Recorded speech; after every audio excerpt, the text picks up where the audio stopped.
Part 3. This is the finale of our Extreme Simracing SIMAGIC venture here. So if you are joining us at part 3, you probably skipped everything or you watched everything, but this is the most exciting part of this series. So we are going to be installing the hardware that is in front of me, behind me, and beside me onto the AX-160 that is beside me right here. So I've been holding off on this because I wanted to make all these videos about assembling the AX-160, and now this video is going to be explaining the hardware that we're going to be installing on the chassis itself. So this is going to be very SIMAGIC heavy and other accessories that are going to allow us to sim race. So I'm going to start very simple here. This is the PC, laptop, computer, desktop, whatever you want to call it, but it is the laptop that we are going to power this sim with. I have been playing on a laptop on a sim for almost 5.5 years, and I don't have any problem. This is the Asus ROG Strix G, and the part number on this one is going to be G814J. So what can I explain to you about the specs of it? And more importantly, you know, one thing I've always loved about Asus is the boxing. So I want to show you guys how this box opens, because it's really sick. I did take the laptop out because I already pre-programmed it with all the games that we will be playing. So Asus always had cool boxing. So the laptop sits like this. But what's cool is when you pull the accessories, the laptop raises up. I've always found that really cool. And then you can access the charger right here. But this is the G18 Strix. So this is a 23 version here. We got a really good price on it. It's got Windows 11, 13 Gen i9, what is it? The 980HX processor. It's got a terabyte of M2 drive. So it's got that super fast hard drive in it. We have a RTX 470. So we definitely have a GPU powerhouse in this thing. This is a 2560 monitor, so it's not 4K, but it's almost there. Again, we're not gonna be using the monitor on itself. And it is 240 Hertz, so it does have that. It is also RGB, so it does light up and do some cool things.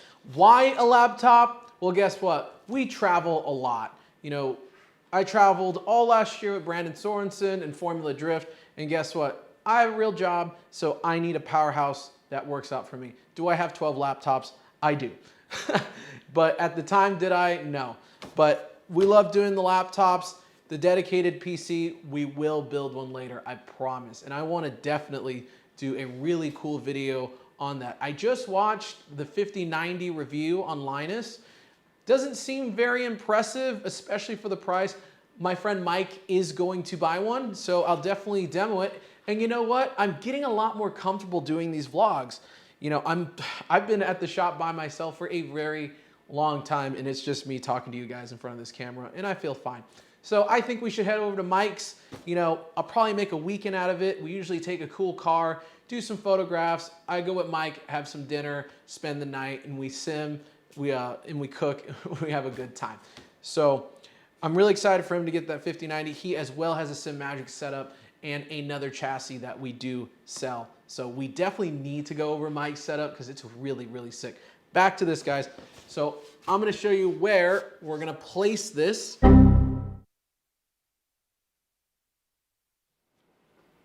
Okay, guys, so the mic died, and I think I've been talking for the past 20 minutes. So I did disassemble a lot of stuff and put it back in the box. So, oh, it's so frustrating sometimes. Anyways, I was talking about where we're gonna place the laptop. We're gonna put it on our AX-160 PC tray, and it's right next to me. So we'll just go ahead and set this to the side. All right, guys, moving to the next part of this video, we're gonna finally get into it. We are finally getting into the SIMAGIC hardware program suite, whatever you wanna call it. I'm stoked. We're gonna get this thing up and running tonight because it is, again, I'm edging myself, I'm edging you guys. Let's just get this thing done. So in front of me, we already went over the hardware, so we're just gonna do this really quick. we have got the SIMAGIC Mini Alpha, and I did already take this out because the mic died. So I'm gonna redo it again. That's why it's a little messy here. So what we'll do is, I'm gonna show you guys, this is the hardware. So in this bag, M6 by 10 and M6 by 16 Allen heads. I went ahead and switched the bolts out to the Extreme Simracing M8s. So these are gonna be much larger heads.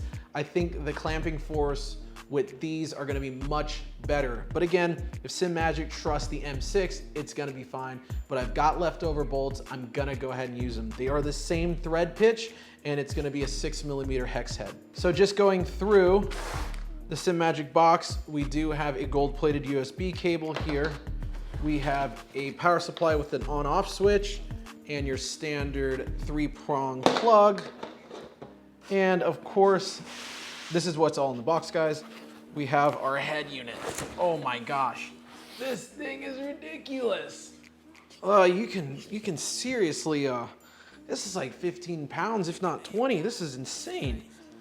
Yeah, you've got to do some curling, guys. This thing is, yeah, it's got some weight to it, to say the least.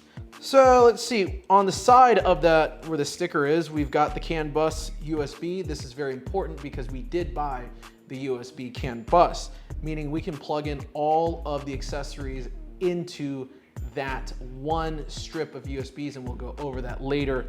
And since my PC, I am maxed out on my USBs on my desktop, and of course, we are using a laptop, so we need to be wary of our USB usage. We have the ability to side mount. That's really cool. And we have the ability to front mount, and we're gonna be front mounting this. Slight markings on surface are normal. It only means that this has been through our rigorous factory testing and has passed it. So this has been QC'd, and we're gonna go ahead and remove this sticker after we put it on our base plate. So without further ado, let's get this darn thing started, because I'm really excited to do it a second time. So this install is gonna be best if you have a friend, because again, this thing is heavy, I'm not joking. If you got a little muscles, you can go ahead and get it in here. So I've got everything pre-laid out. We've got our 8x16 ESR Allens, or you can just get these anywhere. We made sure to put our washers on them, and this is gonna be our DD plate here. So just go ahead and carefully slot it through, and go ahead and find your mounting holes and go and start that so you can get it secured and start another one.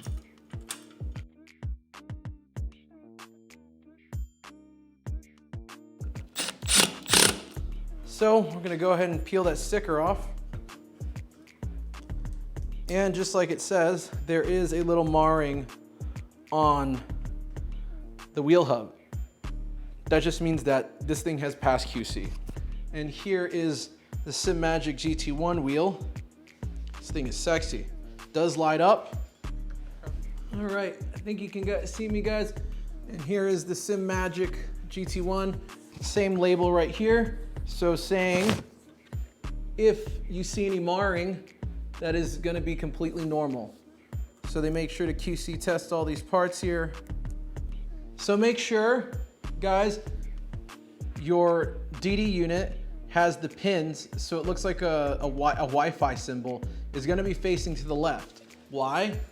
Because the pins in here are to the left. So these are your communication pins for power and signal. And if they're always facing the left, you're always gonna have a perfect connection your first time. Boom, look at that. There it is. That thing's not going anywhere. Again, this rig is so solid. Yeah, that's manageable. So, would I like it just a little more down? Yeah. But can I manage that? Yeah, no problem. So I don't want to put any tension on it, so I'm going to raise the steering wheel just a little. So it's going to be about right there. If you really need to tilt this, which I think you genuinely do, you're going to need 90. All right, guys, so we're on to the P2000 TPC-R pedals. So So this is gonna be pretty much SIMAGIC's baddest pedal setup right now. And I heard they are coming out with some active pedals later on. I'm gonna take a wild guess. This is our base plate here. Lots of recesses. And look at these beautiful CNC pedals here. So we'll go and start taking everything out. This is our brake pedal here. Little pedals. These things are a real deal. These boxes are so pretty, it's hard to throw them away. I think that's our clutch.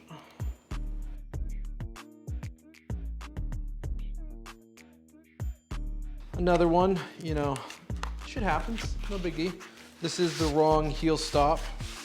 So this is supposed to light up, but this is gonna be our anodized one.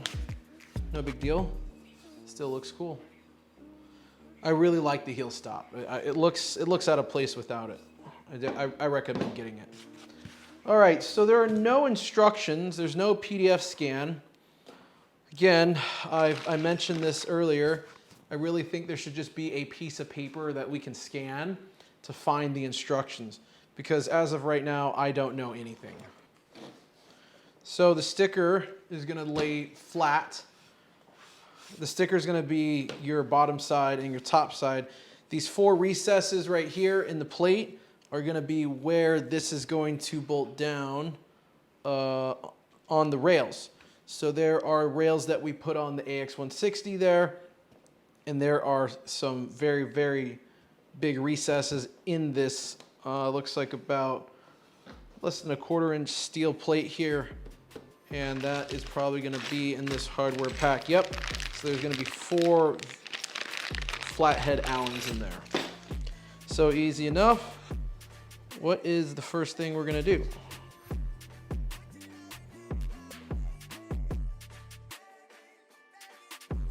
And then I guess we can start with the brake pedal. That's gonna be our easiest one. So we've got our brake pedal here.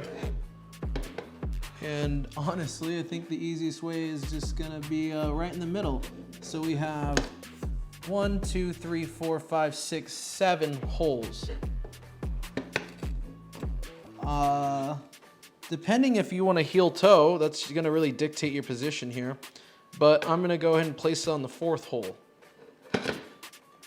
So again, there's no washers. These are really straightforward. There are 1, 2, 3, 4, 5, 6, 7, 8, 9, 10 of these black Allen screws. And I think it's just that easy, guys. So I'm just reading the instructions on the phone here. Just gonna screw these down by hand and then tighten it down. The threads are very nice, so it's not binding up at all. These thread holes are extremely nice.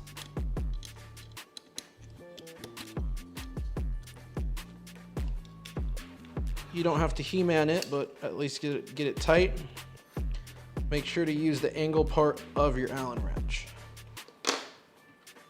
So we have our cylinder right here that actually does hold real fluid, and it has the ability to be mounted flat or vertically. There are these long slits in here that it says in the instructions it wants you to mount it to. So it looks like it twisted when, I think when they were assembling it, it just twisted on them and they just kind of shipped it like that. Perfect. I can just put it through this recess hole right here. So there's a hole, there's the flathead holes that have the flat recesses, and I'm just gonna put it there. Using my face again.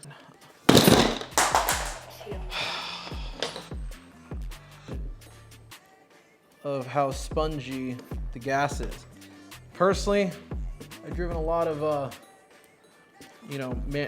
very crude cars. Oh, that feels really weird when you turn it up to 6. It has like super, it's like, the pedal has like latency on the return. Really cool. I'm gonna leave it at 1, honestly.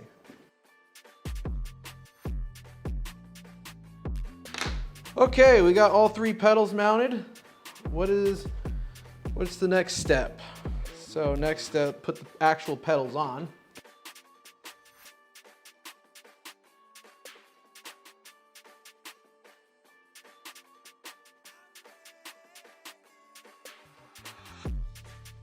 Oh man, that sucks. This is not the right heel stop, guys. Yep, this is for a P1000 pedal set. All right, so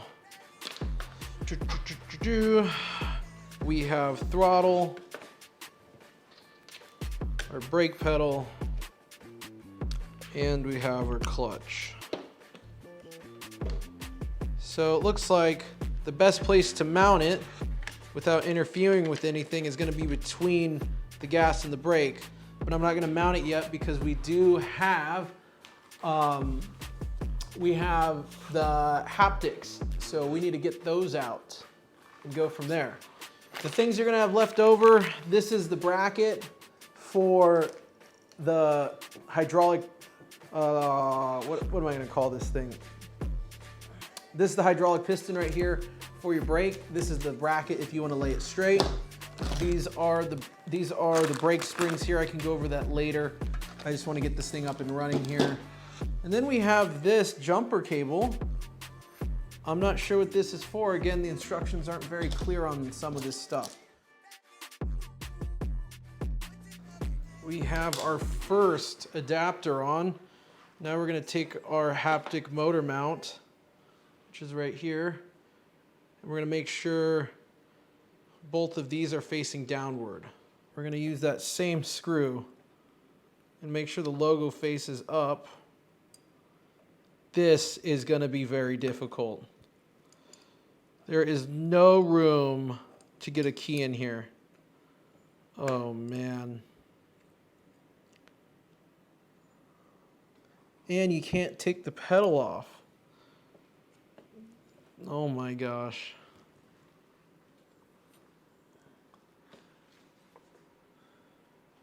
Wow.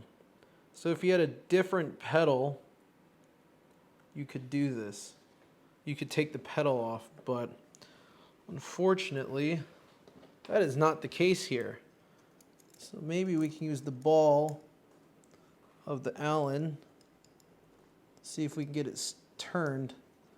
And I cheated, so I went ahead and assembled these 2 reactors here with the brackets, as there's no instructions. So now that I know how to do this twice, I can tell you guys how to do it. So these are the P2000 brackets, and they look like this.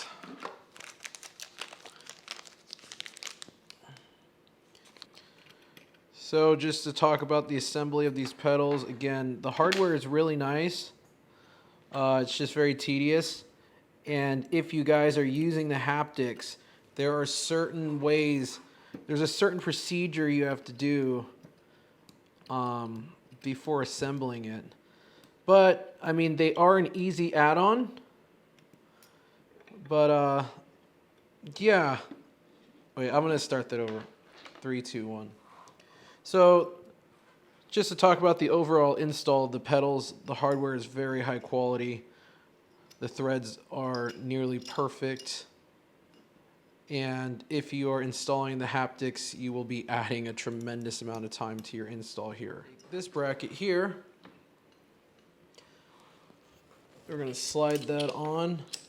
There is a recessed cut on the other side, on the main bracket, and that's what's going to hold that up there, so you're going to be able to hold the structure. And now we're going to take our extremely small screws, and all of the tools do come with this, by the way, so if you're concerned about that, there are tools. So it seems like there's just every single pack has something different. I have no idea what these are for.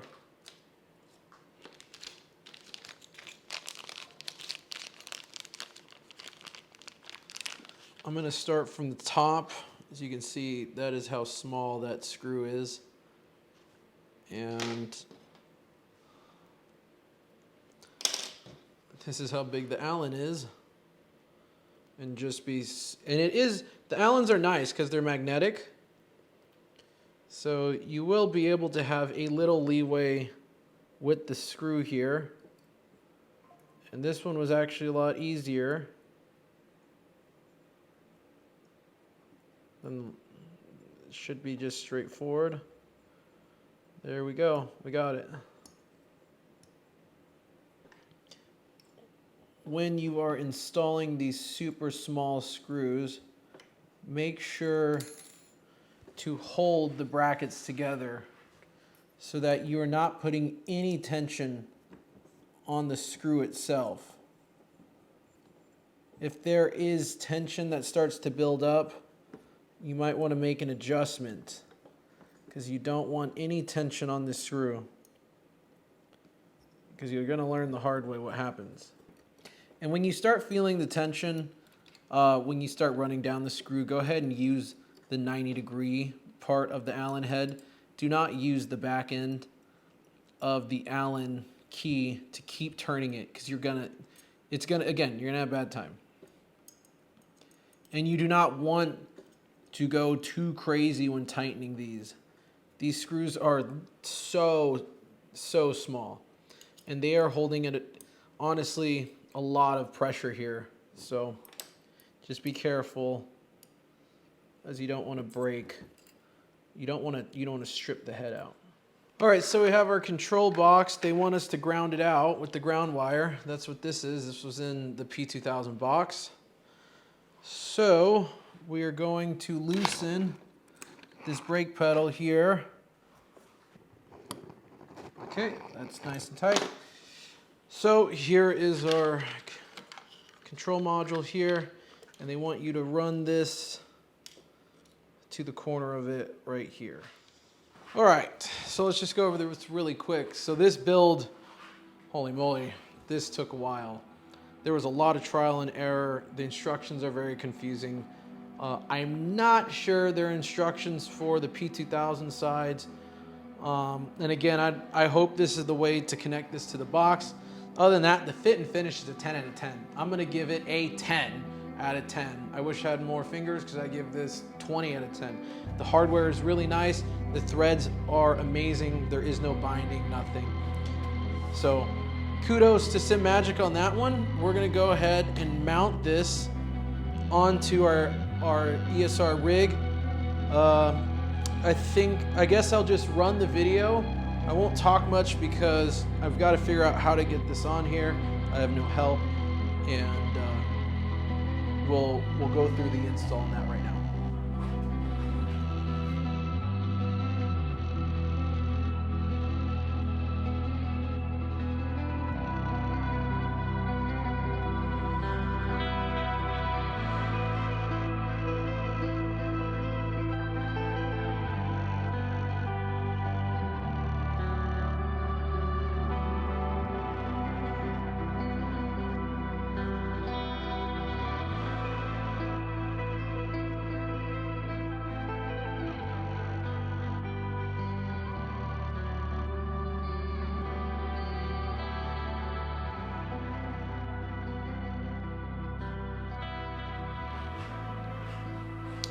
So I went ahead and took off the shifter brackets and e-brake mount.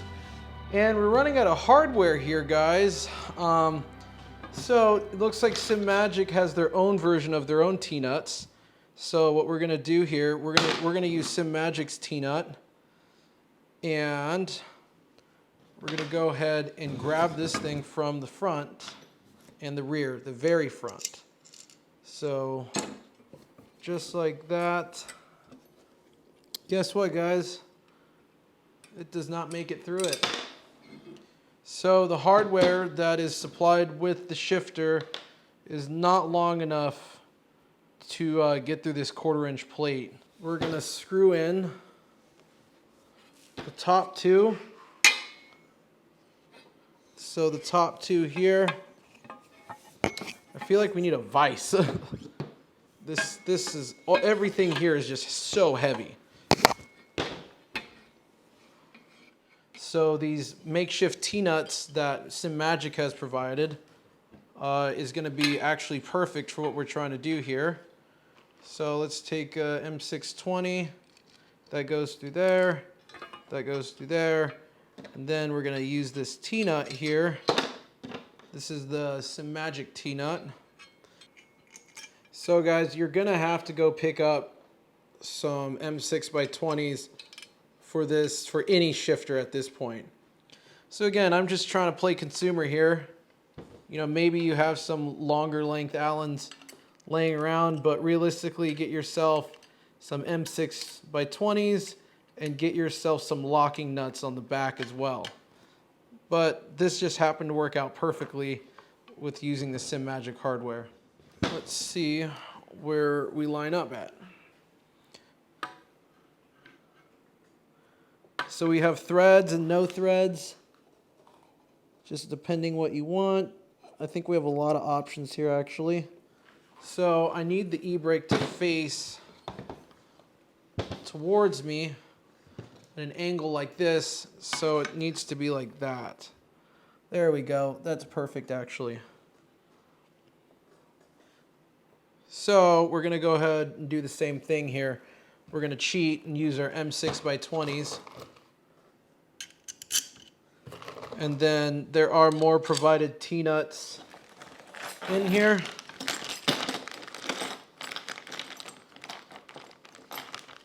There actually are locking nuts.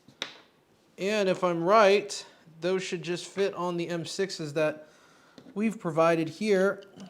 And that's gonna be a lot simpler. Yep. Oh, that's awesome.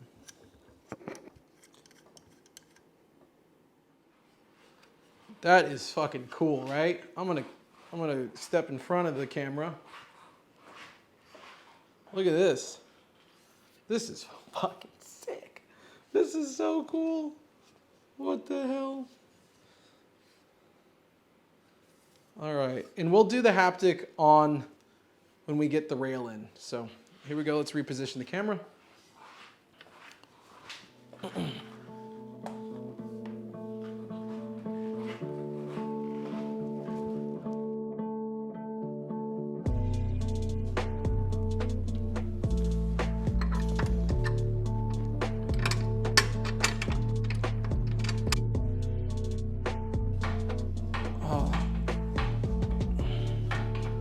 All right, now the gas pedal's too heavy. It's funny. Oh, right there. That's perfect. We meet again at the table. So, just watching the instructions here for the TBRS haptic motor. So, looking at the instructions here, the wire needs to be facing this way. On the left side, there is a slot. There's a bracket on this bracket. It looks like where it slots in. We're gonna go ahead and use the hardware from the haptic motor here to hold it on to the TBRS bracket. All right, it is late. And we have our last SIMAGIC piece. It is the CANBUS controller here that plugs into the side of the steering wheel. And at this point, what I'm gonna do is I'm gonna set the camera up. I'm just gonna gonna talk. I'm just gonna hook everything up. It's not gonna be pretty, guys, because I'm gonna have it wired tomorrow. We'll try and clean the wiring up, get it ready for the B-roll, but I wanna just fire this thing up and have some fun.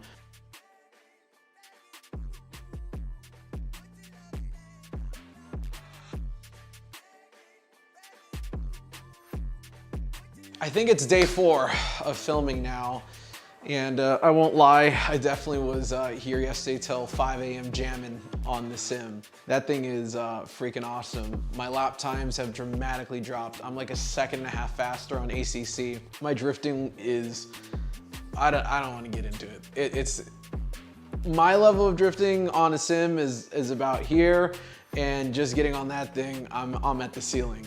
Did a ton of tandems on SimHQ Brooklyn Bridge, if you guys are familiar with those servers. Had a lot of fun, it was awesome. I can't lie, I came back here first thing in the morning. I've been jamming all day. My partner, Will, came over. He got to finally experience it. He was on it for like 4 hours. He couldn't jump off of it. And then we brought my sim that's in front of the camera right now in here so that we could land together. Need to do a lot more setup on both of the sims. I would love to get a SIMAGIC wheelbase on my old R seat. I'm gonna look into that because it is only a bottom mount. So who knows, we'll figure that out later. But let's see, what do we got left, guys? We've got the monitor that I wanna show you. We've got our Meta 3 VR headset, and we'll quickly go over the keyboard. The reason why we're going for the monitor, and it's only day 4, because I told you guys we didn't have the hardware, I went ahead and went through all of the hardware that was left over. So yes, you will have a shit ton of hardware left over. I do have my monitor instructions here, and we're just gonna pick up where we left off from the TV stand. And I wanna introduce the monitor also. We've got the world's cheapest ultra-wide monitor, which is a 34-inch. Maybe I can twist it here and you guys can see it. The box. It is the Zanami curved gaming monitor model G34WQI. Has a 180 hertz refresh rate. It's got a 1 millisecond response time. Guys, I'm not even gonna pretend. I don't know what the hell any of that is. If you guys know me, I'm not a cheap guy. I don't like to cheap out on things. But again, the monitor only serves a purpose to literally turn the computer on and get to the game. So again, there was no reason for us to go crazy and get this wild one that is next to me. We can go over that if we do put that on. That is the crazy Samsung. I think that is the 49-inch curve. All of the monitors in this office are the widest monitors pretty much in the world, quite literally, because we do a lot of spreadsheets. So I'm addicted to, you know, super wide monitors. But anyways, so I noticed the price highly fluctuates. The cheapest I've seen is on Temu. I think I saw it for $239. Walmart has it for, when I bought one, I bought another one of these for Angela. She does some of the spreadsheets for us, and it was $275 on Walmart, and lately I've noticed it's gone up to $325, and it's very hard to get a hold of. I've got everything organized for once, guys. This is crazy. Look at me, I'm growing up. So keep the Zanami stuff separate of the SIMAGIC ESR. So we've got some hardware. Oh, look at that. They include a cable for us. I can't believe how inexpensive this monitor is, honestly. And I used it last month when I was working from Miami. And I was playing Call of Duty on it. Again, I didn't mind it. Yep, so this looks like the base plate. Wow. And we'll shoot some B-roll of this when it's on the TV stand. All right, that thing flipped over. Ugh. There is the monitor itself. I'll come up front, guys. Let's hang out, come on. So here it is. Here's the back side of it. I gotta find what mount goes there. Let's figure it out together. Lay this back down on the styrofoam and then read my instructions. Packaging overall, it's great. I was right. So we do have the control box for this, but guess what? We are missing the power module. That's my fault. I didn't know we needed to buy 2 power modules. So if you can see here, that green light is where the power actually is running into, which is this cord here. So again, we're all out of haptic mounts in the power box. So personally, I think this can be powered via USB, but it is what it is. I don't make choices. So we need to get another power supply here. I'll get that ordered right now, actually. And I really didn't talk about this thing. We'll talk about it, maybe later, but just quickly, just let you guys know, you can lay this down.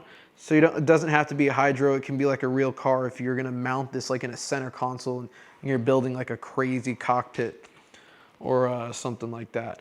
Again, that thing has real fluid in it, which is insane. You know, this thing is so sick, and this whole thing, it's just so solid. It's really cool. So can't ever knock this bad boy. This was one of the coolest purchases I ever made. You know, this sequential shifter is so cool. This changed my drifting, and then obviously getting this bad boy here. So we got 2 of those things. Look at that. I almost forgot about that. We have 2 TBRSs. All right, so we've got our monitor bracket here, and this is going to be the TV stand or the monitor stand, whatever we call it. And this is the front side, so the sim is facing this way. So go ahead and just go ahead and lay it there. And then we've got our T-nuts here, and we're going to go ahead and slide these through to meet up with our bracket. I'm just going to hand tighten it. It's not going to go anywhere with the T-nuts. So before we do tighten it down, I'm just going to put the monitor on here and see how it looks. It's pretty tough to tighten this stuff.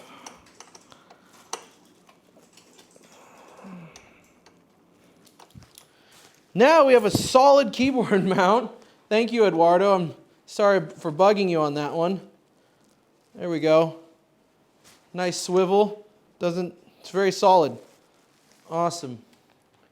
Go ahead and put our keyboard back, trusty Logitech, and our mouse pad. This thing is awesome, guys. I love this. I can put my phone right here. So while I'm racing, I can put my phone right there, and I'm literally working while doing this, so I can check my email. That's it. Oh, we've got to just talk about the headset. We'll talk about the headset here after this. I know I'm all over the place, so I really want to see this. All right, we're launching. All right, guys, so just gonna take a quick lap. Just wanna show you the monitor and tell you my input really quick, and then I think we're gonna start, we'll do a formal video, talking about all the hardware, just about the sim in general. We'll talk about the video games that we're gonna be playing on this, and all the the nerdy adjustments, the sim software, the SIMAGIC software, and how to get all of this ultimately set up. So let's do a quick demo.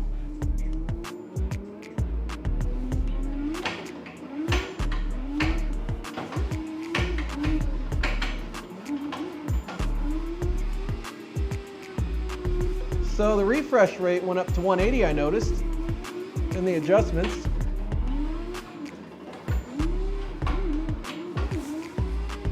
This monitor is awesome. Guys, again, if you can get this for the low price of $234 on Temu, this is ridiculous.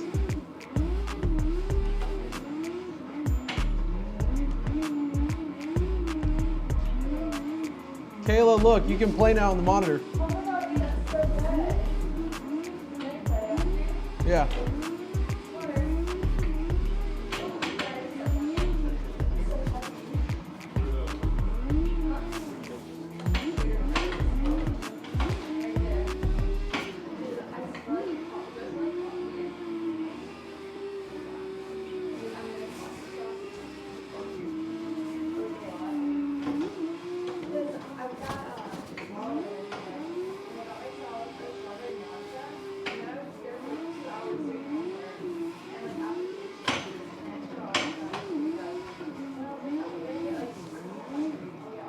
So I'm used to drifting in VR, guys, so this is a completely different experience, but it's pretty straightforward. I can't look in the apex like I normally do, but it still gets the point across.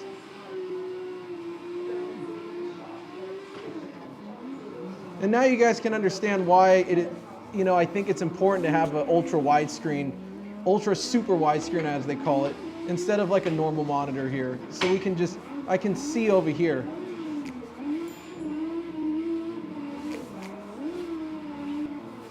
All right, let's check it out in the tandem and see what it looks like when a car is close to you.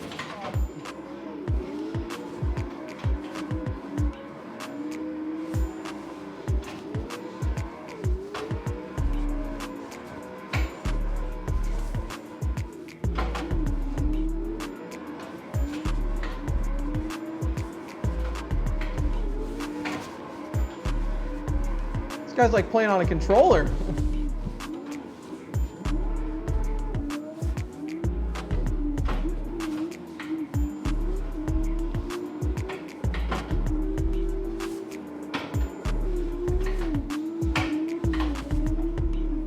So again, so with the VR, I can see out the window, but I can kind of see the edge, I can see the side of them.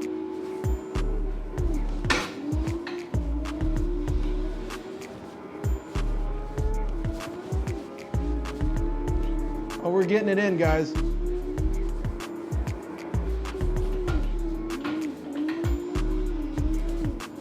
There we go.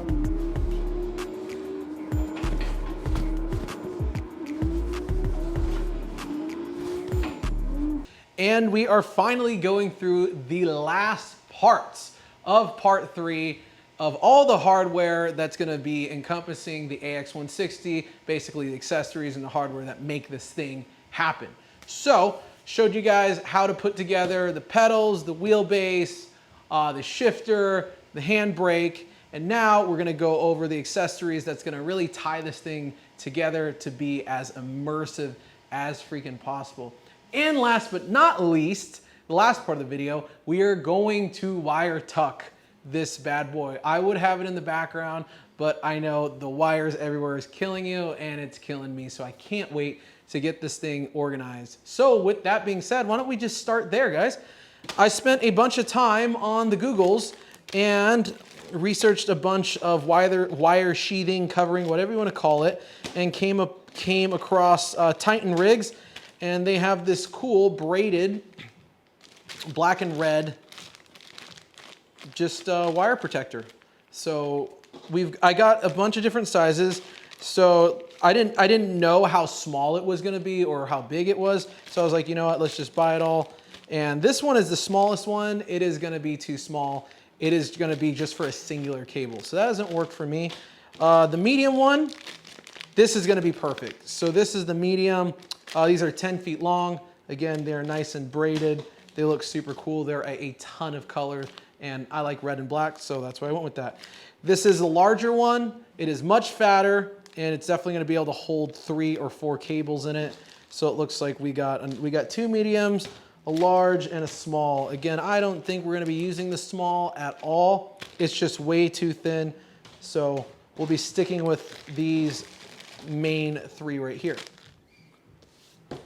Ta-da! So we've got our Meta 3 headset, and like I told you guys, the reason why we went with the inexpensive monitor is because we are going to be using VR, and the monitor is just serving a purpose just to see the computer screen. So here is our brand new Meta 3. Again, if you guys are unfamiliar with a virtual reality, this is a great starting point. I will touch a little on the Pimax because we almost did go with the Crystal Light. The only reason I didn't go for it, it seems like there's a lot of little quirks they need to work out, but it looks like a solid product. I've used it at Brandon Sorensen's house.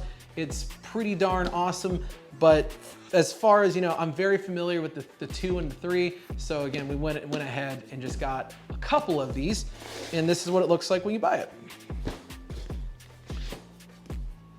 So there she is. That's it. You get a, let's see what we get. Everything's assembled already. So again, this is an upgrade from the 2. I used the 2 a lot, so I went to the 3. The biggest difference is the eye cups render in 2048. So it is a true 4K experience if you have the computer. You're gonna need a good GPU and you're gonna need a really good CPU to run full 4K. I run UHD, so I'm at 38 by 20. I can't run the full 4K yet, but again, more foreshadowing, I will be upgrading our main computer here shortly. Maybe we'll make a video of it if you guys are interested in hardware. Maybe we'll make that. I don't know a lot about hardware. I ask my friends, Mike, about what's hot and not. But all I know is that this is very CPU heavy. So we got that jammy. Here's your 2 controllers. They do come with batteries. You just pull the strip on here to activate them. You guys do need a Facebook account. So if you do have the Meta 3 and you aren't in touch with technology, you're gonna have to make a Meta account. Maybe they'll steal your data. I don't know. Let's see. Ooh, what do we got here? We have a charger. So we got the charger and the charging cable. There's no way this cable is long enough to play on your PC. So again, you're gonna need that Kiwi Designs high transfer cable there. Again, beautiful boxing, looks really good. But I have a surprise for you guys. Because again, I've been, like I was saying, I've been gaming on headsets now for 1.5 years. And I can tell you that band is uncomfortable. It's actually terrible. I don't like it. So again, browsing on the website, we're gonna keep this, we're gonna set that to the side right there because we're gonna introduce our newest star. And again, it's gonna be another beautiful Kiwi product. Yay! This thing is awesome. I just used it on another headset we had last night, and whoa, it is absolutely game-changing. I have been on the fence of almost wanting to go back to a screen because of my frame jumps, my frame skips, you know, and just general uncomfortability wearing a headset for, you know, some races we do are 60 minutes long. So you gotta wear this thing on your head for 60 minutes. And, you know, transparently, it does cause some discomfort. Well, here's the solution to that. It is this beautiful Halo H4 Kiwi headset band. And I'm gonna show you guys how to put it on because I learned the hard way last night. So it's super easy actually, by the way. Everything I've noticed in this, you know, the sim world, very aesthetic packaging. So I love that. Just a protector and boom, there it is. That's it, that's all that's in it. That thing looks pretty futuristic. Really cool. It actually has changed my whole outlook on VR. It makes me want to use the headset outside of the simulator. I have not, honestly, I've used the headset maybe once or twice outside of the simulator, and I used it the most ever last night because it felt that comfortable. And the biggest thing I love about this thing, you can flip it up. Look at this. You can flip the headset up. You can't do that with this band, and it sits so awkwardly on your head.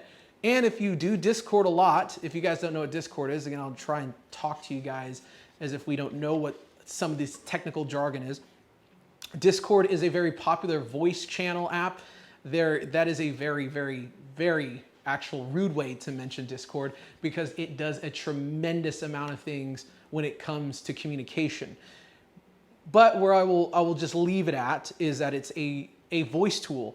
You can join channels, you can talk with your friends, but more than anything, me and my friends, we use Discord a lot. And what will happen is if this headset does not sense your eyesight right here, or the fact that it's blocking light, it's just a light sensor, it will shut the mic off. So you won't be able to hear your friends and they can't hear you. And again, it sits very uncomfortable up on your head. With this tilt mechanism here, it still has enough, there's not enough light to penetrate the light sensor, so it keeps the mic on, and it has, again, this is one of the best things I've ever purchased, you know, as an accessory. So let's show you guys how to install it really quick. So here's our brand new headset here. And what we're gonna do, we're gonna go to the top of the headset. So we're gonna face the headset towards yourself, towards your chest. Here's the cameras, face it towards you. You're gonna squeeze together and the bottom will pop out, and then work the top. And if you don't squeeze it just right, it never comes out. There it is. Whoever engineered that is pretty genius because you can tug on this thing all day, you're probably gonna break it. So just squeeze it together and it pops right out. So you're gonna go ahead and remove the band. Just like that. And the band is it just pops on the plastic. You're not gonna break anything if you tug on it a little hard. So there's the headset, naked. That's what it looks like. If you guys have a used headset, this is a great time to clean it. It does get pretty nasty and crusty in there. If you play it, I mean, again, I game on it every single day. So you're gonna wanna make sure to, you know, clean it up. This thing is brand new, so there's nothing in there. So we got our cute little Kiwi unit here. There is a plastic clip right here. It's gonna go ahead and clip inside of where you just removed the headband. So carefully just clip that on there. It'll snap like that. Bring the headset over itself. Line it up with the USB hole and the little dowel right there. And just press and snap in place. Just like that. It's that easy. Take your dingle-doo-ha here, your eyepiece, and carefully put it back in. And you'll be able to, you can tighten it right there. See this wheel? That right there is how you tighten the headband. It is really awesome. So if you guys want to see me put it on, I look like a goofball. So if you're a Meta user, this thing is 100% necessary. It should be an option, you know, on the website to buy this. It's changed my entire outlook on wearing this thing. There it is. So I want the back all the way on the back of my head right there. I'm going to tighten it down just like that. Then I can pull the top strap. Boom. And then what I was talking about, look, I can just lift it up. And the disc cord is still going to be on because the light sensor is right there. And I can just press it down just like this. Boom, boom, boom, boom. Can't do that with the normal strap. So, and if I just want to take it off, look at how easy this is, guys. Boom. Tighten, loosen, tighten, loosen. Just like that. Easy. And it looks cool. All right, so that's that. And we're going to go over our last thing here. And it's going to be, I am very excited about this. This is the Buttkicker Gamer Pro. I don't know any specs on this. I'm not even going to pretend, okay? All I know, it's freaking awesome, and I can't wait to get it on this rig. And I'm going to show you guys how to install it because I'm pretty clueless myself. We'll probably just fast forward a lot of the footage because we've got to take the seat out, and then I'm going to talk to you guys about where we're going to put it. Because what's cool is, let's just open it. Or I'll just go on another rant. All right, so try and show you guys. Let's clean up. Housekeeping. Oh, that's cool. They have a specific instruction for a sim rig.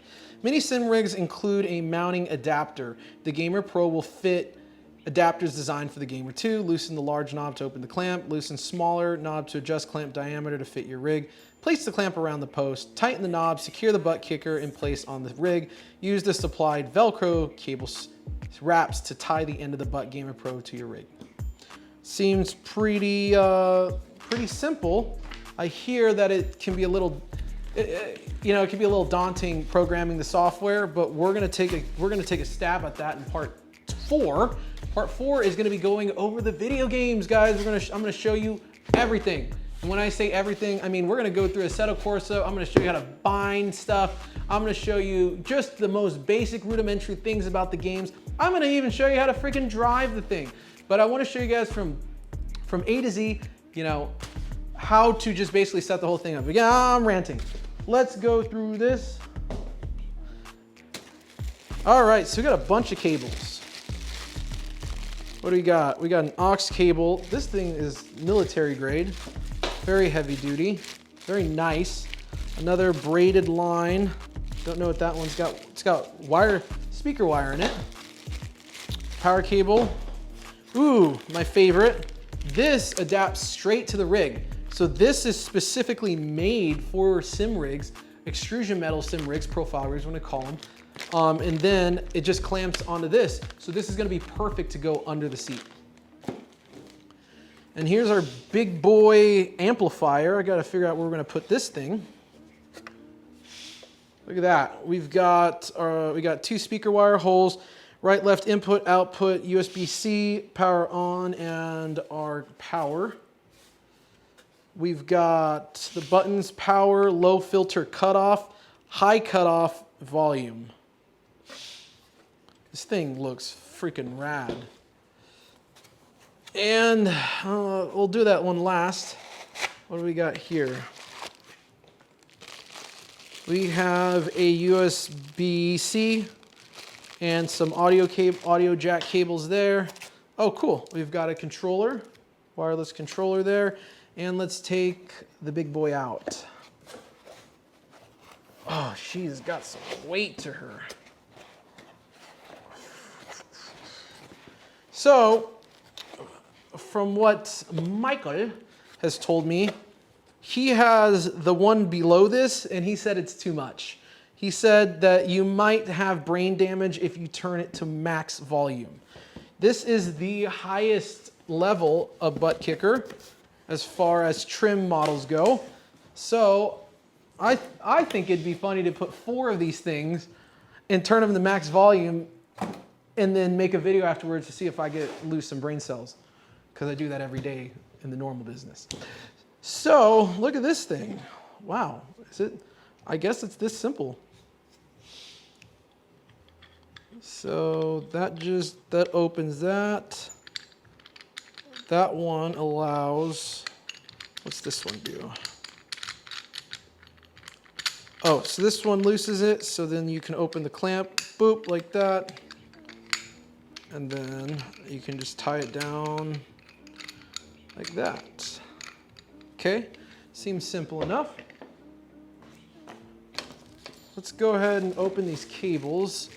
So on the side of the Buttkicker, before reading the instructions, I've got 2 posts that are, oh, that's cool.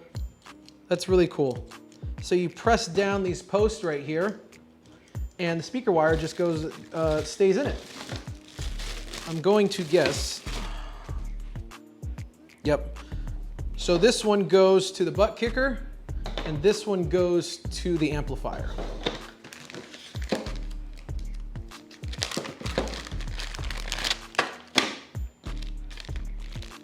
Oh, cool. They went ahead and included some T-nuts. I'm sure you guys are very familiar with the word T-nuts by now, and some M6 screws. I'm sure you guys, that is burned into your memory by now if you have been watching part 1. Oh yeah, you get a million emails from Buttkicker. You'll get the software email, you'll get the instructions, your receipt and tracking. They are on top of it. And I'll tell you what, these guys ship very fast. I think I might want to stock some. Who knows, maybe Buttkicker will see this video and like what we do. But I reached out to them, I haven't gotten anything. I already bought 4 of these things. Come on, guys. Let's get an account with the, again, I hear this is like right before motion. Like the only thing you can do after this is put the seatbelt unit on.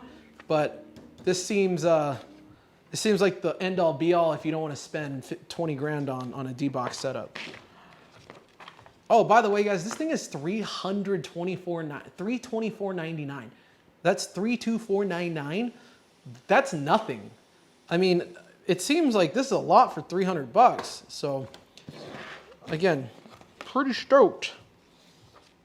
This is output. Yep. So this is output, and this is going to go in. We'll look in the back of the motherboard to see where that's going to go. So, yeah, it's very self-explanatory. So I'm going to get the seat off. Let's get this thing on it. Let's demo it again. Probably gonna waste another 5 hours. Won't be able to get off this thing because I already know it's gonna be so much fun. Let's get started.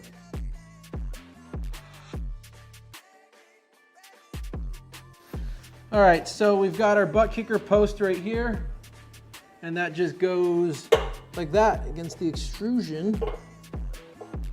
And so these are the provided T-nuts from Buttkicker. These are awesome. They have a spring in them so that they don't move, but they also allow you to just kind of shove them in here. So go ahead and squeeze it.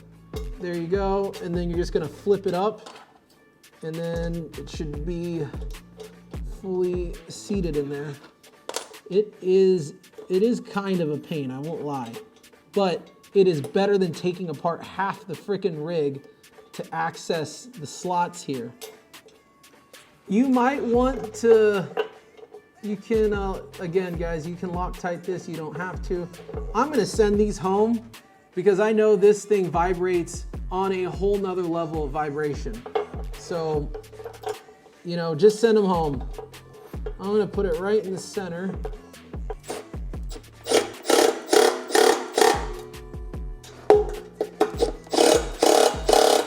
All right, so they actually bottom out, so they stop.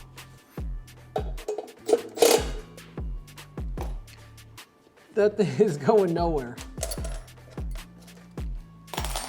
All right, I got my butt kicker right here. I'm gonna go ahead and face it up. So I think you guys can see me. I'm gonna face it up with the wire sticking upwards so I can have access to the wires. So that's connected. I'm gonna go ahead and put the extension on it and then run it on the bottom of the sim. And then what we'll do is we'll use, oh, those cable stays are gonna be perfect to keep it on the side of, just pick the, I guess we'll just put it on the right side and then have it go to the right of the sim. Just for now, guys, we're gonna set the amplifier on our subwoofer over here, just so we can test everything and then we'll cable manage it all. Key on the beat.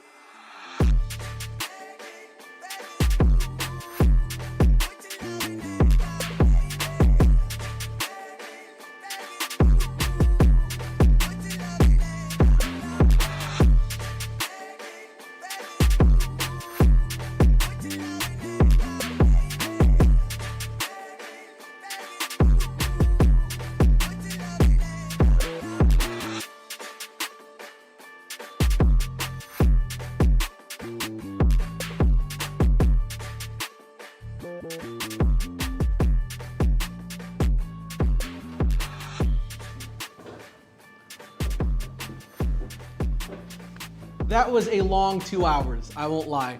It's extremely easy to set this up, but yeah, the cables were a hoot. So I'm gonna give you guys a quick demo here. I still have a lot of tuning, as if you can hear that vibration, it's actually the car idling.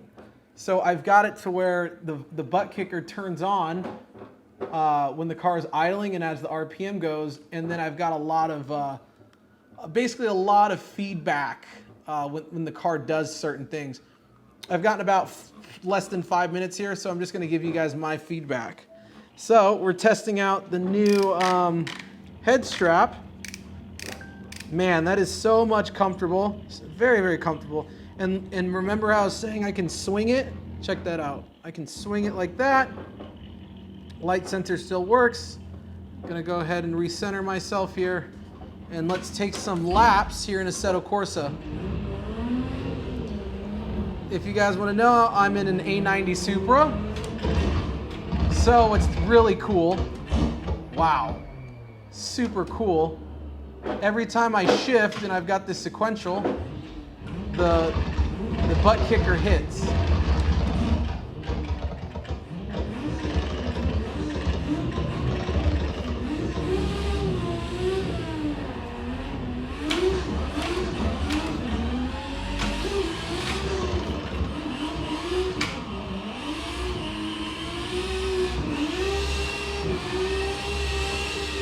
Wow, there's so much haptics going on.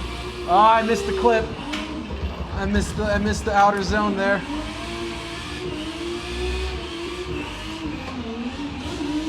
Oh, I'm spinning. Wow. It's a lot. There's a lot going on. Like, there is a lot of shit going on. We've got, you know, you've got the sound from the headset, which is surround sound. So the sound is being projected behind, it's going all around you. And then we've got the clip setup over here. I've got a subwoofer here. I've got 2 reference speakers. And then we've got the butt kicker going at max volume.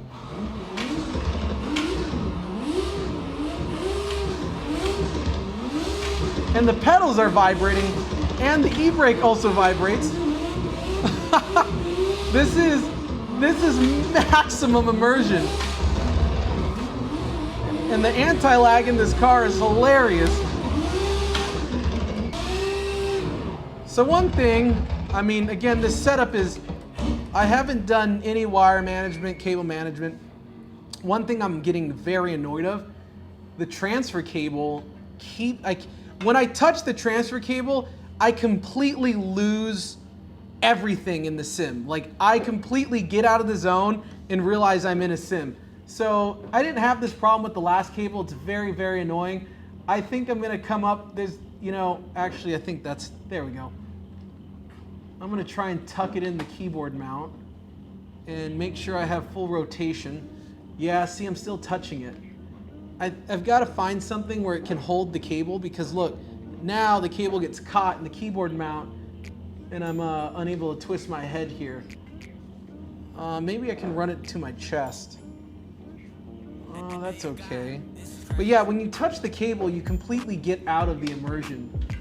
So, I need to figure out a fix for that. Especially when I turn my head right, it touches my hand. And it's very bothersome. Yeah, and then I'm gonna yank the cable out one day with this keyboard mount. Maybe we can do this. There we go. That's a lot better. Let's try that.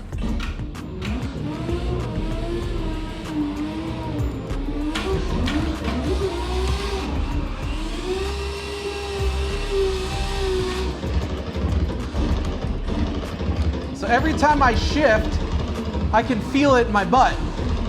Hence butt kicker.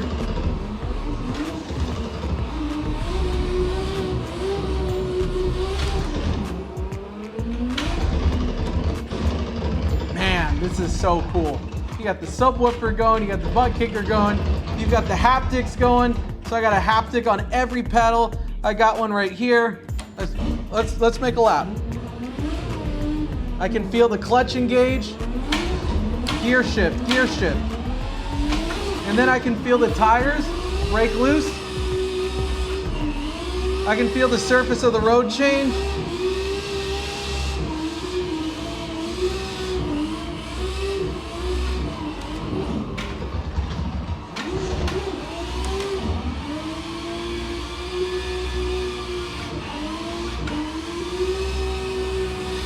So cool. It is actually a little difficult to talk and narrate while I'm doing this in VR, whereas in real life, since I do some coaching and instructing, it's actually much easier. There's like a lot of shit going on.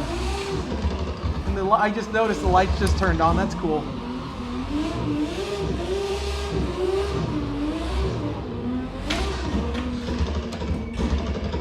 All right, last one.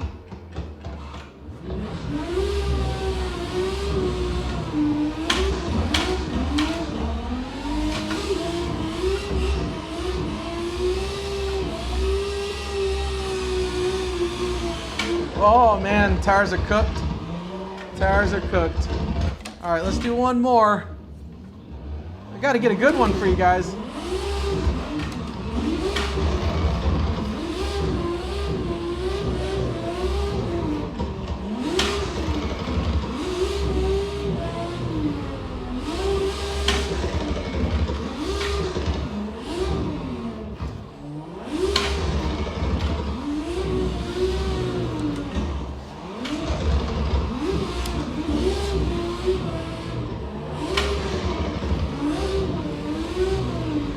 Don't worry, guys. We'll go over all of this in part 4. Just want to get a quick demo. There's a lot more programming that I'm going to need to do for the butt kicker. It is definitely something you just don't plug and play.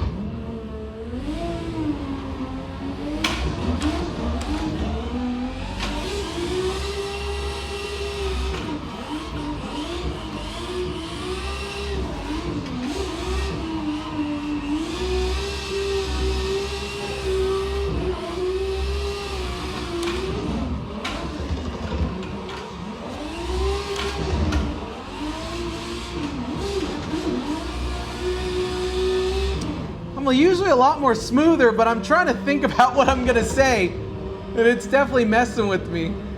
But as you can see, you know, using the VR, I can look left and right, up, down. I can look into the apex, I can look at the wall. It's a massive advantage to have this.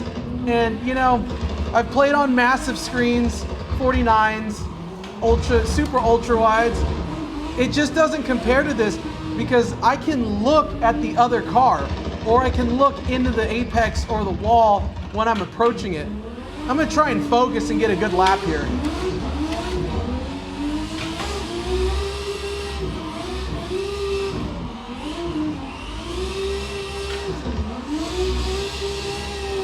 There we go. That's a lot more cleaner. Let's get to the wall, nice and easy. Oh, I turbo lagged. No, that entry was awesome.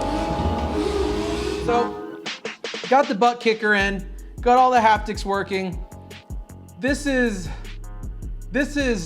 some next level immersion. I mean, the only thing left to do is full motion at this point. This is fucking cool.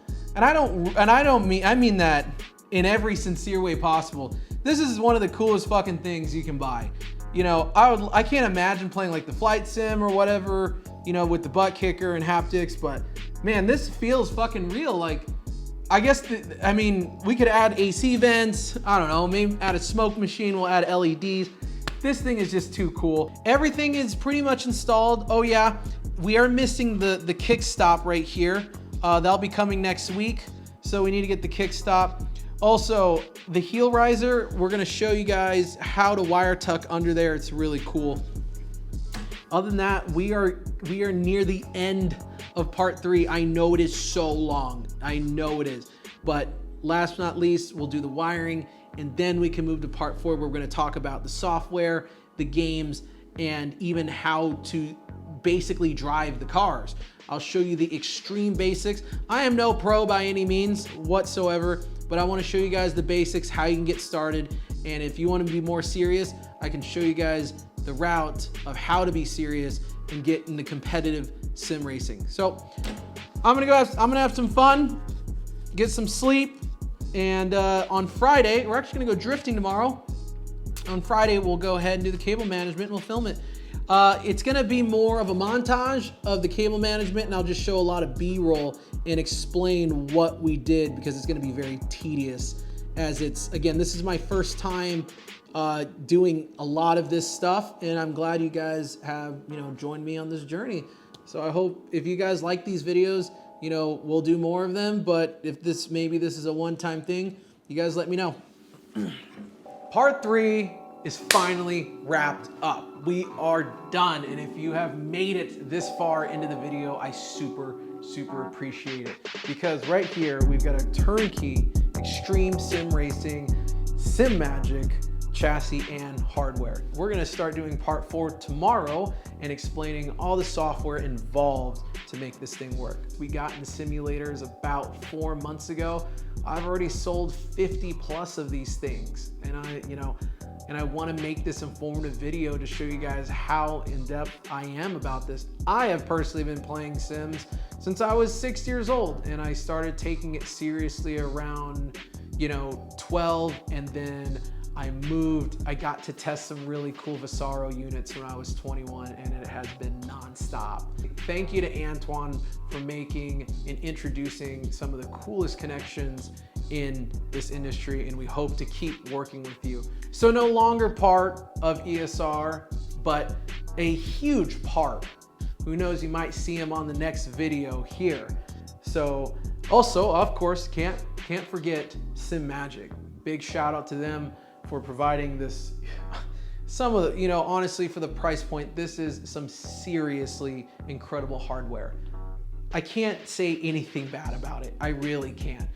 From the screws to the T-nuts to just the quality of everything. This is what we should have had this a decade ago. That's a wrap, guys. If you have any comments, concerns, positive, negatives, please leave a comment down below. Again, I'm not asking you to be easy on me or nice at all, but this is my first time assembling one of these, you know, this intense of a rig. My rig back there is not like this. It came in a box, already assembled, ready to go, and we put a few bolts together. So this was a very huge undertaking, and again, I'm proud of myself and staff for making this thing pretty awesome. So I'm gonna see you guys at part 4, and I'm checking out. We'll see you later.